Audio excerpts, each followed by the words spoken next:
Welcome back to the ICU, where your inner consciousness is unraveled and the intentionally competent you is called to rise. Let me repeat what I've said before. I didn't choose this role. I'm not here as a preacher, a pundit, or a political commentator. I am still your reluctant therapist, seated across from Uncle Donald and across from a global psyche still grieving what it never received. This is not armchair therapy. This is an honest excavation of the emotional architecture that makes authoritarianism feel safe, even sacred. Today, we explore one of the root causes of our collective disorientation: the absence of fathering and the distortion of authority. Today's episode is called The Fatherless Nation: Why We Confuse Control with Love.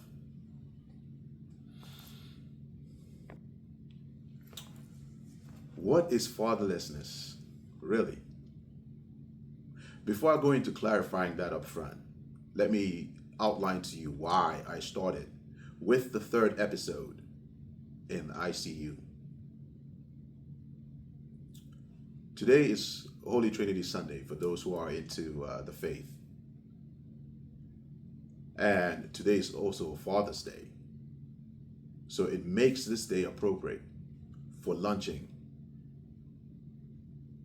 the ICU podcast for our inner consciousness. So on Wednesdays, that would be ICU Wednesdays when we release episodes. So the inaugural episode will come on Wednesday. But today, just perfectly aligned with the third episode in the series. Back to the question again. What is fatherlessness, really? Let's clarify some of these points up front. All right.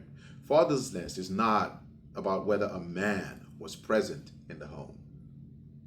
It's about whether a guiding presence, firm, attuned, emotionally intelligent, was available in our formation. Our world suffers from father hunger, which feeds our dangerous attachment to dominance. This is about the father who paid the bills but couldn't handle our tears. The leader who demanded obedience but never modeled any repair. The God we were taught to fear but never invited to trust. And when a population grows up in that vacuum, we don't stop needing fathering. We just start looking for it anywhere power shows up. What happens in this space, this vacuum, is we confuse control with care, charisma with covering, fear with respect. And that confusion, it's not a flaw. It's an inheritance passed down through silence, sermons, and systemic neglect. We look at what's happening with our nation. We look at what's happening with the world. There's this fixation to Uncle Donald as the father. So let's examine Uncle Donald and the father fixation. Let's return to the man across from me again in this hypothetical couch that we're sitting on.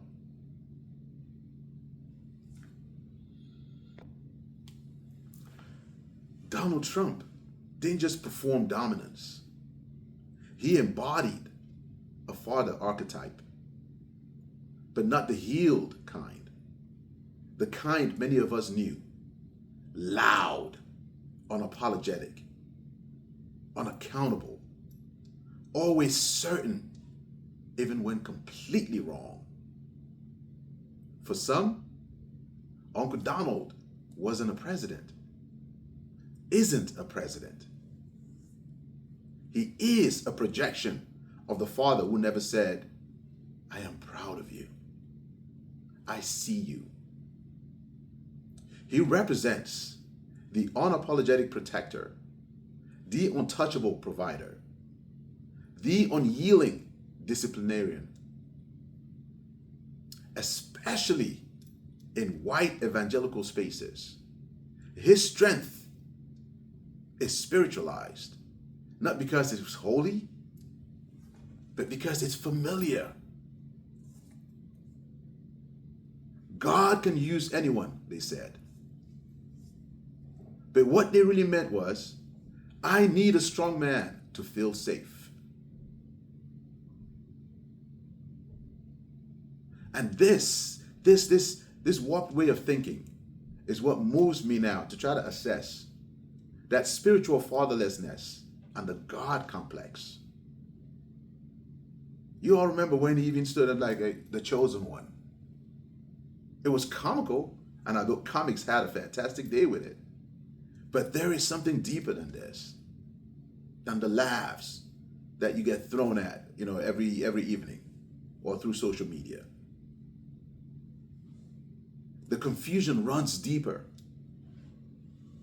When our earthly fathers fail us and our spiritual systems misrepresent God as authoritarianism, as an authoritarian figure, as a punitive or performative figure, we start to crave false fathers in high places. And this vacuum is where we confuse prophets with bullies.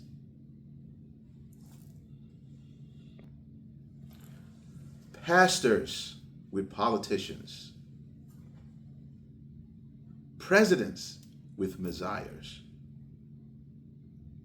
Father hunger, that's the term that I've labeled this, becomes political ideology.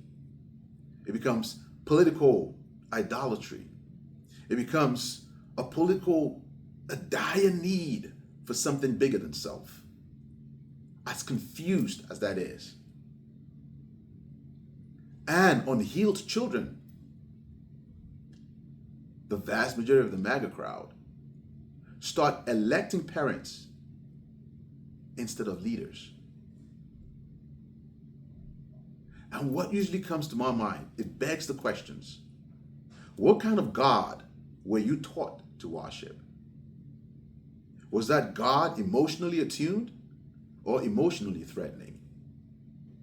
What does that tell you about the kind of authority you now attach to?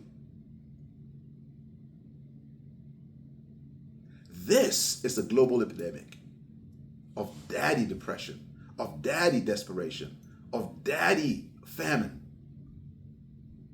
This is not just an American issue. It's a global one.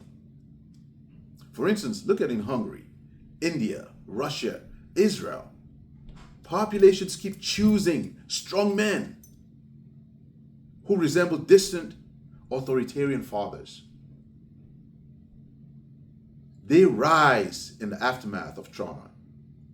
That's the space in which they operate best. They promise to discipline the nation. And they deliver certainty, even in it's violently false. Because a soul trained to fear love will settle for control. And a citizen raised without emotional safety will completely mistake aggression for leadership. So what do we do? This brings me to what I call the ICU practice. And ICU, the intentionally competent you, as a result of your inner consciousness being unraveled. We have a practice. We have to rewrite the father story.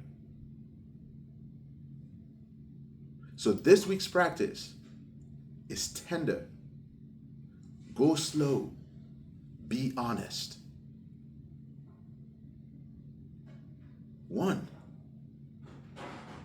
write a letter to the father that never was.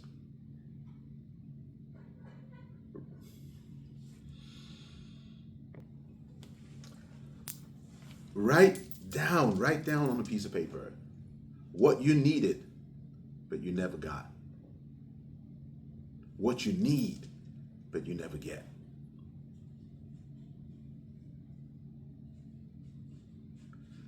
On a piece of paper, for example, what you could write is, I need your consistency, or I needed your consistency. I needed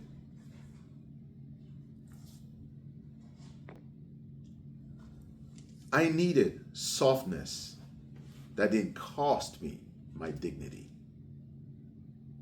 Let the grief speak. Another practice you could do is identify where you project authority. There's a question when it comes to that space that always, comes forth. Who or whom in my life have I elevated because they felt emotionally familiar, not because they were truly safe? This could be a pastor, a politician, a CEO, or even a partner. But what we always talk about within Episode Universe is that inner authority.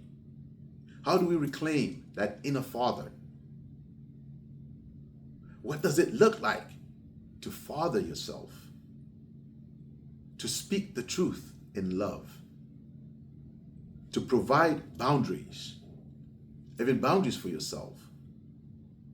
Protect your dignity. How do we do that without needing to dominate others? It is clear to me, our nation, our world really needs a complete do-over in terms of our perception of what a father should represent, of whom a father should be in our lives. Because from where I stand, what I see is simple. We are not just a fatherless nation. We are a spiritually misparented nation. But that wound does not have to define us. It definitely can refine us if we are willing to grieve it honestly and reparent ourselves courageously. Because I tell you, healing, it doesn't require a hero. The only thing healing requires is truth. But in that truth, it requires you. You. That's what is needed. The truest version of yourself. Not some programmed stuff. Not some programmed iteration that someone else thinks should represent you. It requires you.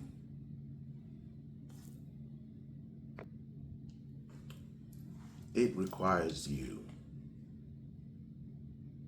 So next week on the ICU, we'll launch the inaugural episode.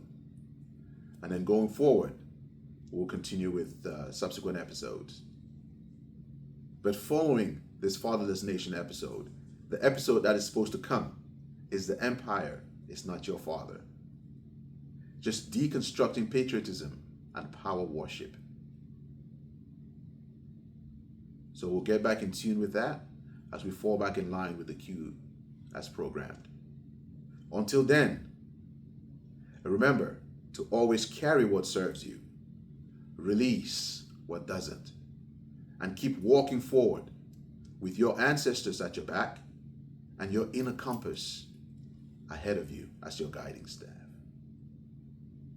May you diagnose wisely, resist kindly, and re-image boldly. Thank you for joining me. Please don't forget to subscribe, share, engage, Always, always breathe. And as I always say, send love to your nervous system. I see you. Happy Father's Day.